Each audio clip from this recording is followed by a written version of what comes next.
Today I will be speaking with you about a project that we conceived with a team called How to Play with Fire, and in particular about a conference that we recently hosted at the University of Cambridge titled Hyperdigital Designs.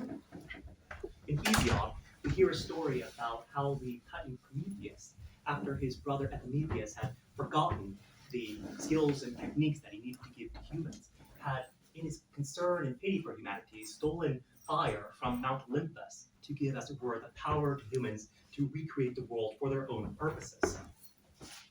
If we were to ask what today is the fire of Prometheus, we would say that it is the algebraic calculation of mechanical operations in our computers and the way they communicate to continually reshape the globe. We can call the language of computers a cybernetic grammar. That is, the way in which computers calculate to shape themselves, the way that they communicate amongst themselves, and the way that we, in our use of computers, make our computers what they can become, and also continually use them to reshape the globe. Today I'll be introducing three ways to think about cybernetic grammars. One is the digital, which, as I mentioned, is the algebraic calculation of mechanical motion. The second is the postdigital, which names a neo-analog reflection upon a bricolage of entangled material relations. And the third, which we conceived of here at DISI last year, is what we have come to call the hyperdigital, which names an absolute reflection upon the creative origins of both the digital and the post-digital. What is the digital? Oftentimes when people speak of the digital, they think of it only in terms of the activity of digital computers. But this doesn't tell us what it means.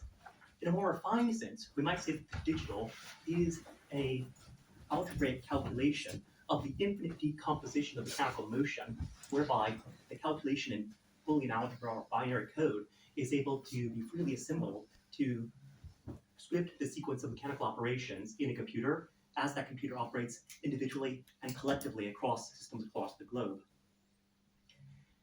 The digital, however, is not simply the algebra of computers, not just the alphabet by which it operates. Rather, it's something more like the language, the culture that we inhabit by which we use it.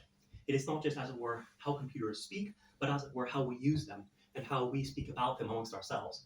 So insofar as it can't just be captured by any single computational device, nor by any finite collection, but rather is continually shaped by the use that we make of it, the digital has come to saturate our entire culture, our entire environment. Now, with this said, we can come to encounter something of an essential rupture in the way that computers calculate to comprehend the world. And this rupture, I believe, can be characterized in terms of a singular calculation of one among many possible mechanical operations that stands virtually opposed to the infinite plenitude of possible ways in which computers can operate. For any one way that a computer calculates to shape itself, there's an infinite plurality of alternatives. And in that sense, any one way stands opposed to the universality of any other. Any one singular calculation stands opposed to the universal. This opposition has been manifested accidentally in the glitches of our computational operations, in system crashes, and ultimately in the entropic dissolution, which any coherent mechanical system ultimately comes to an end, in which its attempt to calculate and know the world is ultimately incomplete. This, I believe, is a challenge more pervasive to us than ever before. For today, all of our productive activities are administrated in advance by global financial systems that are calculated by computational systems. And all of the way that we live and work is surveyed and administrated to us, given to us by global techno monopolies and corporations that harvest our data and retrieve it back to us, such that we live in a world that is inescapably digital and thus such inescapably ruptured by the fissures of digital technology. Since the turn of the millennium, a number of thinkers have begun to reflect upon this overwhelming saturation of the digital in our lives. This movement has come to be called the post-digital. It was initially announced by Nicholas Negroponte in a Wired article called Beyond the Digital, where he described how, in the midst of this saturation, we can only, as it were, begin to think of what the digital is if we can reflect over and beyond it. That is, if we are fish, we can only begin to understand what we are as fishes if we look over and beyond the water. Similarly, in the work, The Post-Digital Membrane by Robert Pepperell and Michael Punt, they had described how the digital is kind of membrane of binary operation that's always oscillating, such that we can only think other than it as we, as it were, escape the binarism, that is, the binary calculations of the grammar of computers that saturates our landscape. And then lastly, and most influentially, the work of the musician Kim Pascon in The Aesthetics of Failure, where he described how the sonic glitches in digital media point to a kind of neo-analog relation that's always interrupting the way that music is coded and captured by digital media. The post-digital can be described as a circuit of reflections upon the essential rupture of the digital from one side of its failure to the next across multiple categories of signification. Like the postmodern, the post-digital expresses a posterior deferral of definitive meaning as the circuit of reflection never comes to rest in any concrete determination or any specific definition. It's open to an endless variety of reinterpretations, and this, I suggest, will be its weakness. Among other things, it could designate either a neo-analog control of digital computers by analog machines, or passing them on my reserve from the control of digital computation. In October of 2021, I joined a workshop held at Trinity College, Oxford, hosted by the William Tyndall Foundation, to reflect upon the contemporary theological significance of the post-digital. We invited a number of religious thinkers to speak about its meaning today across a variety of different religious and aesthetic landscapes. Following this conference, the organizers, 97 Baden and John Reeder, have published a book with Springer titled Post-Digital Theologies, Technology, Belief, and Practice. In this book, they've collected a number of these voices and reflected on different ways in which the post-digital impacts the religious landscape today. Now, in this book, they characterize the post-digital as essentially indefinable and ungraspable. They describe it as a relationship between the digital and the real, by which it is intertwined with our lives as a society, a context of fluid practices blending the person with the digital, and all interrupting all. Now, in spite of this indefiniteness, they speak of it also as though it were a critical foil, not only to suspend the discipline of theology, but also to make critical interventions into it. They speak of it as though it's something we both can understand, yet also cannot define. Following this conference, I began to reflect more critically on the use of the post-digital as a foil for theology. I spoke at the Lumina Amelia at St. John's College, Cambridge, where I first began to criticize the indefiniteness of the post-digital as a foil for Christian theology, and ultimately as a way of thinking coherently about the relationality of the digital to our material engagements.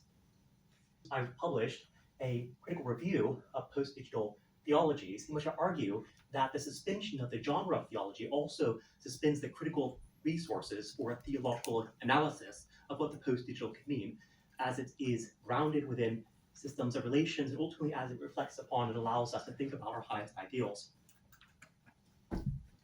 Now, last summer, I was joined by a number of research fellows here at Diverse Intelligence Summer Institute, including Jenny Liu Zhang and Brandon Yip, and we collaborated on a project which we called How to Play with Fire, that is, how to play with the fire of Prometheus, that is, the digital calculation that allows us to reshape the world.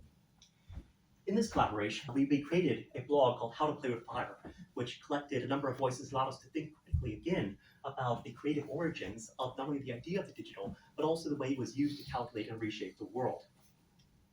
We began to speak of a higher creative standpoint by which we can think differently about the cybernetic grammar that gives shape to the computational creation of the world. We use the term hyperdigital to announce a hyperbolic reflection that both exceeds and enters into to animate the creative use and interpretation of our digital techniques. The hyperdigital can be distinguished from the post-digital by the sense of the hyperbole, that is, an excess signification that both exceeds and enters into, all at the same time showing a new meaning into that of which it arrives, in which the cybernetic judgments of computers exceed beyond and enter into the free creative use of digital techniques.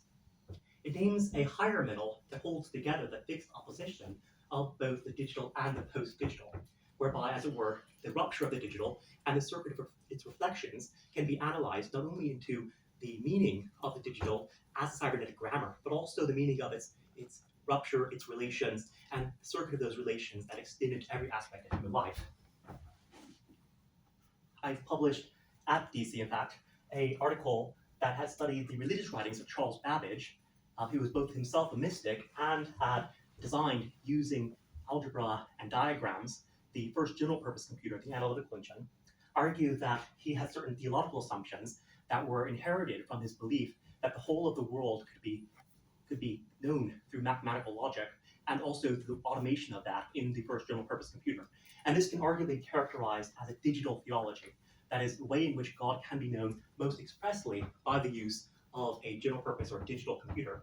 Against this, argue that the material incompleteness of the analytical engine in his time, as well as the more general, might say, transcendental incompleteness of the idea of the digital ever afterwards as a grammar by which we can know and create the world, has pointed beyond both the digital and the post-digital as an adequate standpoint for coming to know of God and the world. While at DISI, I presented a portion of this article on the more than human spiritual intelligences that can be understood to be emulated within the finite cybernetic engines of computers. I argued that if nothing comes from nothing, and computers appear to emulate intelligence, then we should regard computers as having metaphorically a kind of intelligence that is not human intelligence, not organic, not primate, but rather cybernetic. That cybernetic intelligence can emulate a higher intelligence that's pervasively present across the world in a way that Charles Babbage had envisioned in his mystical theology. Since then, the William Temple Foundation and the Diverse Intelligence Summer Institute have co-sponsored a workshop that I hosted with Cambridge Digital Humanity, along with Jenny Lu Zhang, in which we invited 16 programmers, artists, designers, philosophers, and ethicists to understand and reflect upon the idea of the hyperdigital as a way of thinking creatively about the free use of the grammar of computers as a way of rethinking our engagement and reappropriation of our digital artifacts and our cybernetic systems. We explored the rupture and possibilities of technology, the propensities of technology to bring people together, the value of community, methods for achieving that through tools to co-interpret the world, and visions for prototyping games that can leverage design for speculative fictions that can transpose them to allow us to re-engage with and liberate us from the constraints of our systems within the material world. All of this, I think, still raises for us the genuine philosophical problem of how we are to think again about the cybernetic grammar of computers, the digital, how we can be free amongst them, and how we can navigate them to create a better world. In the past week, I published a new article titled Via Digitalis, From the Post-Digital to the Hyperdigital, in which I argue that the truth of the post-digital as a cybernetic grammar was always that of the hyperdigital. What I argue is that if the digital encounters an essential rupture in the singular calculation amongst the universal field of possibilities, and the post-digital is a circuit of reflections upon that essential rupture that always recapitulates and communicates the violence of that rupture across channels of digital media, then that circuit of reflection can only be pacified if it is analyzed in and from the higher creative source, both of the idea of the digital as well as the way by which we create our digital systems and interpret them ever anew. I argue three theses. First, I argue that the post-digital has failed. It has failed, as Ken Cascon has also acknowledged, because the rupture, glitch, or failure of digital systems could always be simulated and reproduced, so as to be quarantined as nothing more than an interruption in the recycling operations of digital computational systems. Rather than escaping from the digital, it merely represents an apocalyptic rhetoric of the continual crash of our digital systems that recapitulates the ontological violence of the digital across multiple communication media. It thus recycles without ever escaping, and therefore remains a pessimistic and melancholy rhetoric that can't promise a higher future. I argue in particular against the vision of theology represented by post-digital theologies, in as far as it suppresses the distinctive difference that would allow for an escape from a merely immanent frame of spatialized conception of the emergence of difference from nothing. I argue in particular that rather than relying upon the work of Gilles Deleuze and Catherine Keller, we should look to mystical theology in Gregory of Nyssa and Dionysius the Areopagite for a new way of thinking over and beyond the finite grammar and engines of computation, such that the difference that is announced both by the digital in its calculations, as well as the post-digital in its critical deferral, can be rethought again from a higher standpoint. And lastly, I argue that for mystical theology, the mystical theology that we've inherited both from the Platonic tradition and amongst the Christian church fathers, that the truth of the post-digital is that of the hyperdigital. As a way of calculating and writing to create a world, the digital is not only mechanical but metaphysical, for it produces from among the grammar cybernetism an essential rupture. Since even this circuit of reflections upon the rupture of the digital can again be simulated, the failure of the post-digital can be reproduced as a negative cybernetic judgment, in which this negative judgment is always assumed in a higher creative reflection upon both the idea of the digital, its rupture, and the way we think of all of its relations. In this assumption of the negative cybernetic grammar of the post-digital, we ascend through a succession of spiraling movements whereby every attempt to speak of God in the world is always a not speaking of it, and in doing so, not only speaking over and beyond, but in and from its creative source. And this leads us both back to the creative source by which we thought of the digital and calculated, as well as to, we can imagine, the absolute source from which both the idea of the digital and all of our computational artifacts originally proceed. This way of the digital also recommends a mystical path, which we can call the via digitalis, the way of the digital, by which we can discover this spring of creativity, not just in ourselves, but beyond ourselves, shining through ourselves in every thought. Since then, and beginning this next Sunday, I'll be teaching a series of seminars with the online Halcyon Field, in which we'll be exploring the idea of spiritual cybernetics, that is the spiritual animation of our cybernetic systems, how we navigate our digital landscape, and how we discover that source of freedom and purpose for our lives ever again. We'll be exploring the technological writings of Hegel, Heidegger, Baudrillard, Deleuze, and Bernard Stiegler. And we'll be exploring how they all have reflected upon this question ever again, how they have asked themselves the most original questions of the origin and use of our digital computers, and also what it means for us as we navigate these challenges today. Lastly, I think that we have never escaped from the challenge that was initially posed to us by the invention of technology and the invention of writing.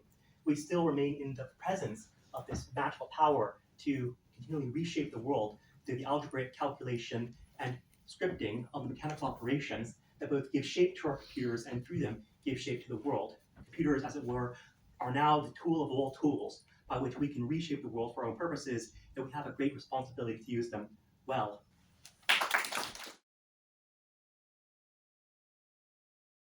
I'm here in St. Andrews, Scotland, wishing you well and hoping you will join my new seminar series, Spiritual Cybernetics, with the Halcyon Thinkers Guild on the spiritual animation of cybernetic systems.